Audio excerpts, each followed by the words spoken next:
warahmatullahi wabarakatuh. Halo Tribuners, kembali berjumpa dengan saya Nika Afrilia, tentunya dalam program acara Tamu Kita Tribunpadang.com.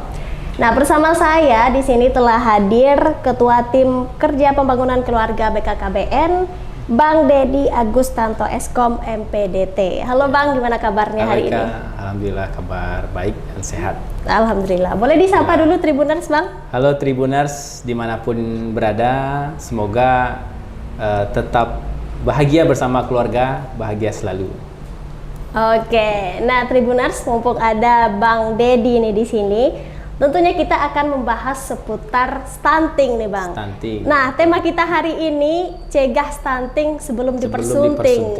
Ya. Singkat, padat, dan jelas tujuannya kemana nih tujuannya untuk orang-orang yang belum berkeluarga nih Bang. Dan yang akan dipersunting ya. Benar. Boleh dijelaskan dulu nih untuk tema kita hari ini Bang. Ya, jadi sesuai tema yang sampaikan tadi, cegah stunting sebelum dipersunting. Artinya kita lebih pencegahan. Jadi kita mencegah stunting mulai dari hulu sebelum dipersunting, artinya sebelum menikah. Karena kalau stunting itu sudah kita hadapi, kita obati, itu sangat sulit sekali. Karena itu kita harus cegah dulu, sehingga pencegahannya mulai dari catin atau sebelum dipersunting gitu. Oke, nah sebelumnya untuk pemahaman stunting sendiri Bang, mungkin banyak masyarakat di luar sana yang belum aware dengan pemahaman stunting ini. Ya. Apa sebenarnya stunting ini? Mungkin bisa Bang Dedi jelaskan dulu. Ya, jadi Tribuners, stunting itu sudah banyak menjadi isu ya, dari media sosial dan segala macam, bahasan orang stunting itu apa. Jadi stunting itu adalah kondisi di mana terjadinya gagal pertumbuhan dan perkembangan. Jadi ada dua kata di situ. Terjadi gangguan pertumbuhan dan perkembangan yang terjadi pada anak, ya, yang diakibatkan karena kekurangan gizi kronis. Kronis itu dalam jangka waktu yang lama, dan terjadi infeksi berulang yang ditandai dengan tinggi badan atau panjang badan tidak sesuai daripada umurnya. Nah, jadi dua aspek tersebut. Pertumbuhan dilihat dari mana? Pertama, pertumbuhan itu dilihat dari tinggi atau panjang badan. Ya. Kalau perkembangan itu dilihat dari kemampuan perkembangan dari seorang anak. Misalnya dia harus sudah bisa miring ke kiri ke kanan, atau sudah bisa menjangkau mainan, atau sudah bisa duduk. Nah, itu yang menjadi gagal pertumbuhan dan perkembangan. Jadi dua aspek, dia sudah terjadi fisiknya kurang, kemudian perkembangan juga terganggu karena stimulasi atau perkembangannya juga terganggu. Jadi dua aspek itu, dan terjadi kenapa? Karena kekurangan gizi secara kronis. Jadi anak itu dipersiapkan kan mulai dari hamil. Dia mengalami kekurangan gizi secara mungkin dalam 3 bulan, 6 bulan sama kehamilan. Nah, itu yang akan membuat stunting. Jadi nanti kita bahas terkait 1000 HPK, karena kekurangan gizi dalam kurun waktu 1000 HPK, nggak selalu selama 1000 HPK, ya mungkin dalam 2 bulan, 3 bulan, tapi akan memberikan efek kepada anak tersebut sehingga dia stunting. Dan terjadi karena dia sudah stunting, terjadi infeksi berulang, dia sering sakit, ya. Dan itu yang menjadi permasalahan kita, itu kan. Oke, karena tadi Abang sudah menyinggung 1000 HPK. Ya, 1000 hari pertama kehidupan. Oke, mungkin bisa dijelaskan ini Bang, karena ada istilah ini nih. Apa ini? Jadi 1000 HPK itu 1000 hari pertama kehidupan itu dimulai dari pertemunya sel telur dengan sel sperma. Jadi pertemuan sel sperma dan sel telur itu dalam kandungan selama mungkin kita menghitung secara rata-rata ya 9 bulan. 9 kali 30 jumlah harinya berapa? 270. Nah, ada usia setelah lahir sampai umur 2 tahun itu kan 2 tahun. 1 tahun 365 hari. 365 kali 2 berapa? 670. Iya, sekitar. 270 berapa tadi? 270 ditambah 630. Kan itu ada 365 ya. 365 kan 730 ya. Berarti 270 tambah 7.30 pas 1000. Artinya masa 1000 HPK mulai dari selama hamil sebulan sampai umur anak 2 tahun. Nah, pada 1000 HPK tersebut adalah periode emas. Artinya berupa penelitian dan temuan bahwasanya perkembangan otak anak itu terjadi 80%, sangat drastis. Nah, artinya kalau pada masa 1000 HPK itu kita sia-siakan, efeknya akan kita rasakan sampai anak-anak tersebut dewasa, sampai dia meninggal. Itu akan kita terima apa yang kita tanam waktu dia masih pada 1000 HPK. Nah, pada 1000 HPK juga ditandai kan antara setelah dia hamil, setelah lahir, kan ada masa lahir ya. Tanda stunting atau risiko stunting itu terjadi ketika anak itu lahir dengan kondisi di bawah 2,5 kg atau 2.500 gram. Kalau di bawah itu risiko dia. Kemudian lihat panjang badannya 48 cm. Nah, jadi artinya ketika kita melihat anak itu lahir di bawah 2,5 kg dan panjangnya juga kurang dari 48 cm, artinya selama kehamilan dia mengalami kekurangan gizi. Nah, kalau itu terus terjadi setelah dia lahir, artinya pertumbuhan tingginya, kemudian perkembangan dari kemampuan dia juga bermasalah, dia akan jadi anak stunting. Nah, itu yang harus diperhatikan pada 1000 HPK itu. Oke, berarti emang gizinya itu harus dijaga mulai dari awal kehamilan itu ya, terbentuknya embrio. Malahan tadi sesuai tema kita kan, jadi ketika cegah stunting sebelum bersunting, sebelum hamil mundur lagi ketika catin ya, kalau kita mengarahkan kepada pendamping keluarga kita, tim pendamping keluarga kita di lapangan untuk melakukan pendampingan 3 bulan sebelum nikah. Bahkan sebenarnya sebelumnya juga bisa mencegahnya ketika remaja. Jadi misalnya nih Kak jadi calon pengantin, kan sebelum dipersunting nih. Jadi ketika masa remaja kita harus konsumsi makanan bergizi. Kemudian kita harus antisipasi supaya tidak terjadi anemia pada remaja putri. Nah, itu yang harus kita cegah sebelum menjelang ke catin. Nah, ketika catin dikawal harus maksimal mungkin. Jangan sampai ada calon pengantin yang yang perempuannya anemia diukur, kemudian lingkar lengan atasnya juga diukur. Itu yang putri, yang perempuan diukur, dia ada ukuran 23,5 untuk yang usia 21 akan menikah itu. Kalau dia kurang dari itu, artinya dia mengalami kekurangan energi kronik. Jadi kurang gizi, berarti yang dia makan belum memenuhi kebutuhan gizi. Nah, kalau kasus itu terjadi kepada perempuan yang akan menikah, yang sebelum dipersunting tadi, dia sudah anemia, ia juga, kemudian kek ia juga. Nah, artinya risiko terjadinya stunting lebih besar akan terjadi kepada anaknya, karena dia waktu hamil kondisi dia sudah kurang, apalagi untuk anak yang dia alami. Kalau perumpamaan seperti ini, Eka, kita punya tanaman nih, tumbuh-tumbuh kita nanam 2 bibit yang sama. Pertama, satu dikasih pupuk cahaya, disiram, terus ini nggak diperhatikan. Kira-kira beda enggak tumbuhnya? Pasti akan beda. Nah, pasti Iya, beda. benar. Kemudian juga hasilnya juga ini akan cepat berbuah, cepat berbunga, punya hasil yang bisa kita peroleh. Ini juga bisa jadi tidak akan berbuah. Salah satu lagi tanaman yang kita awalnya sama-sama kita tanam, tapi perhatiannya beda. Nah, itu yang akan menjadi tantangan bagi kita semua, terutama bagi keluarga-keluarga yang akan menikah sebelum dipersunting ini, Kak. Jadi harus memperhatikan gizi ini, karena terkait dengan pengetahuan ini masih sangat minim, karena teman-teman para remaja sekarang kan lebih cenderung suka langsing terus itu. Mungkin karena karena tren ya. Kalau dulu orang lebih suka film India, sekarang film Korea. Nah, kan artinya beda-beda, sehingga gaya hidup dengan pola yang dilakukan itu mereka mungkin nggak mengetahui, mungkin melalui diskusi kita ini menjadi perhatian bagi mereka. Kita nggak apa-apa makannya sedikit, tapi yang kita makan itu berprotein. Perhatikan juga, cek anemia. Apalagi pas masa sekolah, mungkin ada bagi remaja putri dibagikan tablet tambah darah, ada tuh yang nggak diminum, dimakan, dibuang gitu kan.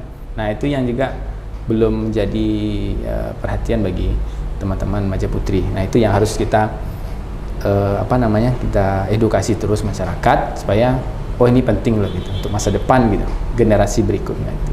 Benar.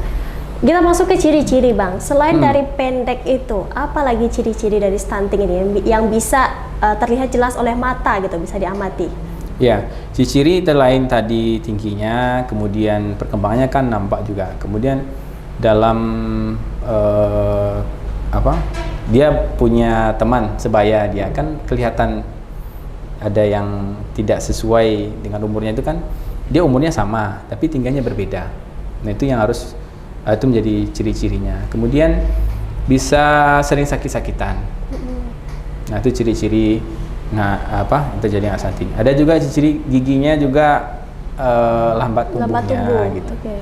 Jadi itu yang akan dialami oleh para keluarga-keluarga dengan kasus anak stunting gitu. Jadi sering sakit, kemudian ya kemampuan perkembangan, karena kan gangguannya pertumbuhan dan perkembangan yang harusnya anak itu sudah bisa misalnya bisa jalan atau bisa duduk, kan nggak bisa gitu. Jadi banyak yang harus belum lagi, itu kan ciri-ciri, belum lagi dampak jangka pendek, jangka panjang, itu sangat prihatin sekali kita. Oke, boleh dijelaskan sedikit dampaknya ini apa? Atau bahayanya dulu deh. Bahaya dampak ya Kayang. Jadi dampak yang akan dialami oleh anak stunting bagi keluarga tentunya kesehatannya itu tidak baik. Kemudian secara kognitif ketika dia masuk sekolah, dia tidak cepat tangkap gitu. Jadi ketika di usia sekolah dia belajar, itu ilmu yang dia dapat tidak sama dengan teman-teman yang lahirnya sehat gitu. Lebih cepat dia mengolah mereka memorinya bagus gitu. Karena tadi anak stunting 80% perkembangan otaknya terjadi pada usia 1000 HPK tadi. Nah, kalau kondisi otaknya sedikit, tentu berpengaruh nanti di masa yang akan datang di usia sekolah. Sampai nanti ketika bersaing dunia kerja, walaupun mungkin dia kondisinya sehat bisa diperbaiki, tapi dia bersaing antara sama sebayanya, ketika mencari pekerjaan dia bakal kalah. Tentunya seperti tadi tingginya juga akan berpengaruh sampai nanti dia dewasa dampaknya. Jika misalnya dia mau tes TNI, Polri atau Taruna, dia sudah tersingkir gitu. Jadi artinya dia tidak bisa bersaing kepada teman-teman yang pertumbuhan dan perkembangannya bagus gitu, dari awal. Oke, gitu untuk dampak jangka panjang. Iya, itu ya. Dampak jangka panjang itu tadi Kak, ketika dia memiliki mencari pekerjaan. Oke. Kan tadi itu contohnya. Kemudian dampak jangka panjang juga kalau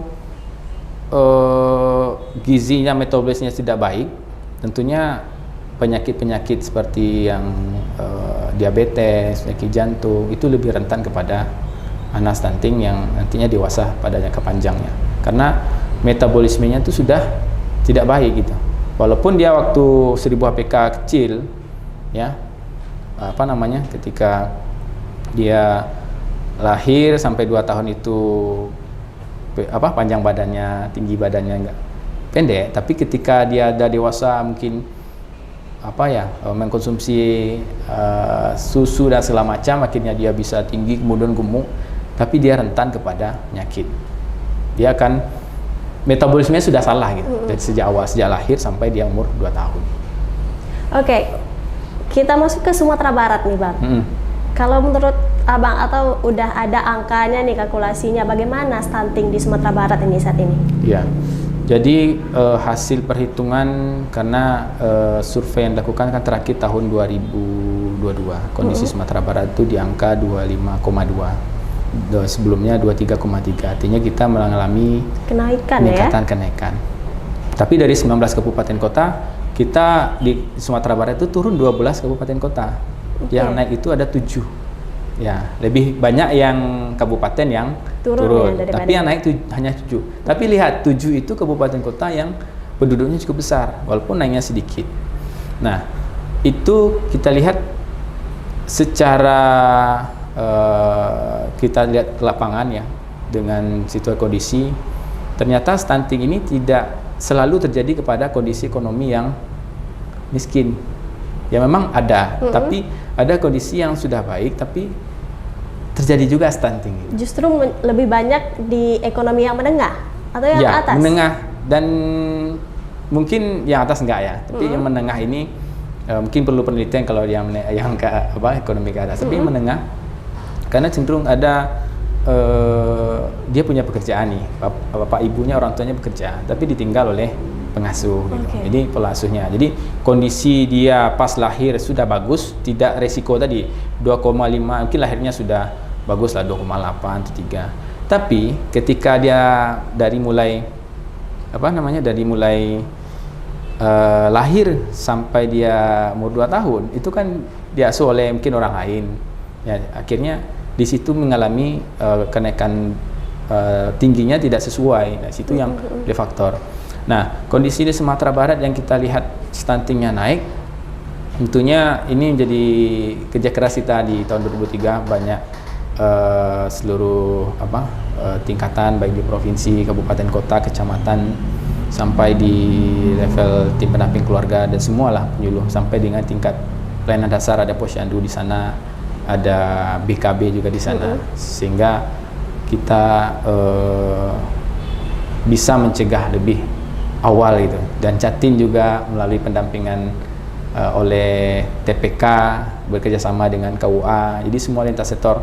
Jadi media juga seperti Tribun juga punya peran, ya akademisi juga dengan banyaknya anak KKN yang turun, itu juga perlu membantu untuk bagaimana menyadarkan masyarakat, oh ini penting lah gitu. Karena pemerintah sudah cukup banyak lah ya lintas sektor membantu. Contoh, kadang-kadang ada bantuan sosial berupa uang tunai, karena masyarakat ada kebutuhan lain yang dibutuhkan, apakah itu kredit, padahal uang itu bisa digunakan untuk membeli makanan untuk anak. Tidak didahulukan Didahulukan yang lain. Mungkin tidak tahu pemahaman mungkin ya, karena belum sampai. Nah, itu yang kadang-kadang menjadi permasalahan kita. Kalau masyarakat paham kondisi itu, mereka akan sadar, oh dia bisa memutus mata rantai kondisi dia. Bisa kondisinya kemampuan ekonominya tidak mampu ya. Sekarang kan ada istilah kemiskinan ekstrim atau miskin. Kalau mereka bisa tahu dan paham bagaimana memutus mata rantai tersebut, mereka harus berubah. Apalagi ada di sekitarnya mereka ada yang bantu gitu. Ada media yang bantu, ada akademisi yang bantu, ada masyarakat secara gotong royong yang dinamakan Bapak Sona Stunting juga. Nah, itu kalau semua udah gotong royong, keluarga itu juga sadar ingin memutus mata rantai atau membangkit batang terendam. Nah, insya Allah mungkin generasi dia bisa bagus, baik, dia mendapatkan cita-citanya, dia bisa mengangkat derajat keluarganya. Nah, itu yang harus kita dorong terus untuk masyarakat dan keluarga. Kita sama-sama menghimbau masyarakat untuk lebih perhatian dengan masalah ini gitu, karena sangat berpengaruh untuk masa depan, selain dari anaknya juga untuk keluarga, untuk bangsa bahkan negara. Itu sama ya, bangsa ini kan, negara kita perlu mengeluarkan uang lagi kan, misalnya anak-anak itu terus sakit dan biaya pengobatannya harus banyak, jadi tersedarlah untuk negara untuk pengobatannya, biaya negara itu kesehatannya. Ya, jadi sehingga ini kalau bisa kita cegah, bisa kita fokus ke yang lain gitu. Jadi apakah peningkatan kapasitas dari anak-anak itu sendiri, skillnya baru kita asah. Nah, supaya kondisi ini masa kita nanti kalau nanti 2045 itu kan 100 tahun Indonesia ulang tahun. artinya sekarang kan 2023, artinya ada 22 tahun lagi. Artinya anak yang lahir sekarang, berarti umurnya 2004 kan 22 tahun, usia produktif.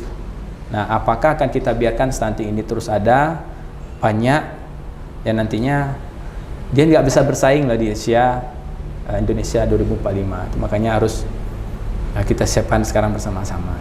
Oke, terakhir Bang, boleh closing statementnya untuk penonton kita, mungkin ada himbauan atau harapan mungkin kepada penonton? Ya, baik, makasih Kang. Jadi Tribuners dan keluarga yang lain yang dimanapun berada, kami mungkin menghimbau untuk calon yang akan dipersunting, karena tema kita cegah stunting dan bersunting. Perlu teman-teman apakah kini kondisinya di usia remaja atau calon pengantin, tentunya harus mempersiapkan diri, siapkan kesehatannya sebelum nikah. Jangan sampai terlalu terlena dengan pre-wedding, tapi perlu juga prekonsepsi kondisi kesehatan kita, ya.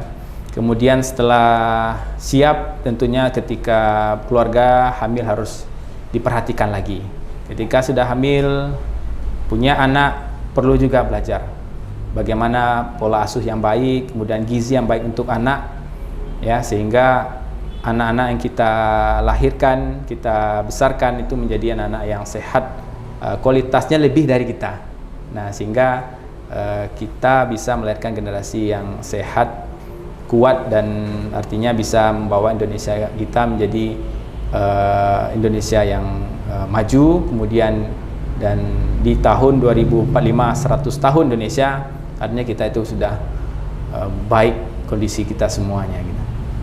Ini itu saja.